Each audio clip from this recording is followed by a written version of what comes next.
Even after 10,000 questions, you don't understand what the author is trying to say. You get a wrong inference out of it. The conclusion is incorrect, then it's of no use. What I would rather suggest is that, at the beginning, focus only on accuracy. Just understand the question first, then use a process of elimination, eliminate the wrong answers.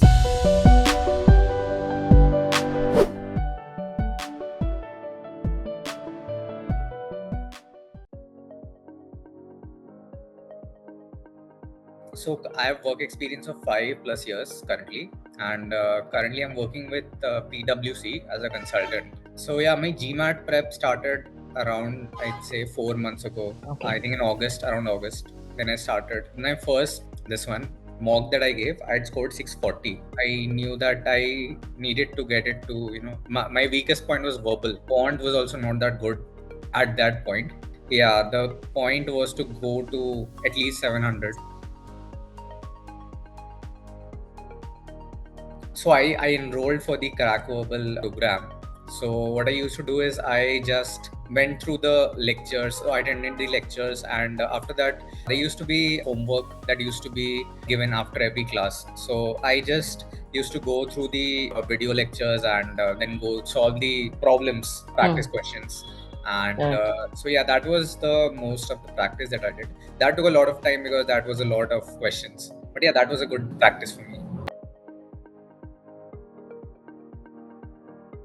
So challenges, I would say, first were the most obvious would be just juggling between work and prep. So after every class, bunch of homework that used to be given, it used to be like pretty much enough to, let's say, cover your entire week. So what I used to do is just prioritize that today I'm going to work, let's say, for 1 hour or 2 hours, depending on what. So there definitely would be some days where due to work I wasn't able to work as much as I wanted, but I would cover up on the other days.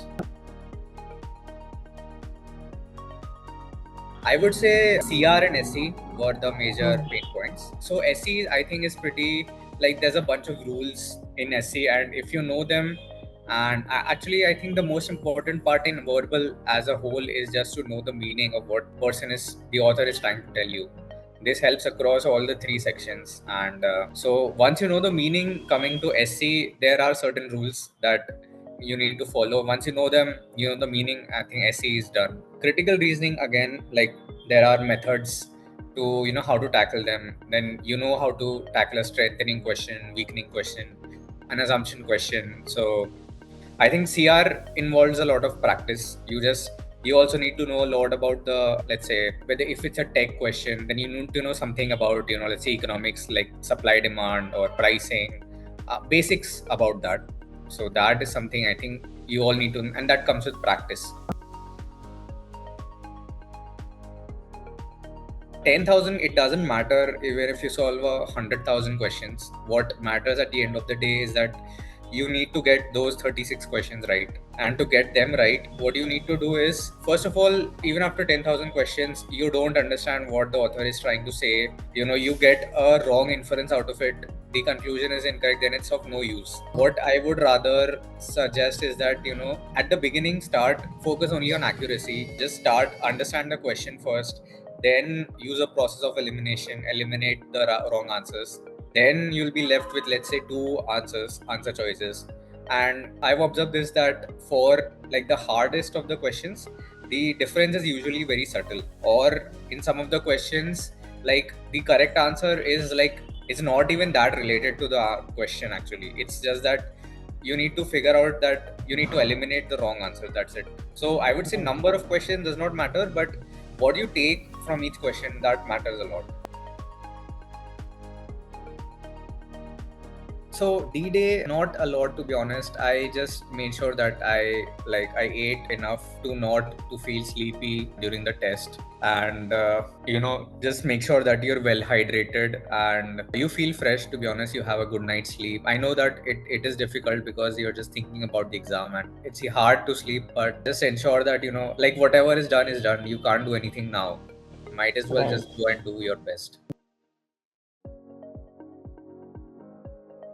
I would say that the best, like even now, like I really enjoy solving like hard critical reasoning questions. Like I once in a while I just do it because I feel that the only thing that matters when you're prepping is that you enjoy the prep.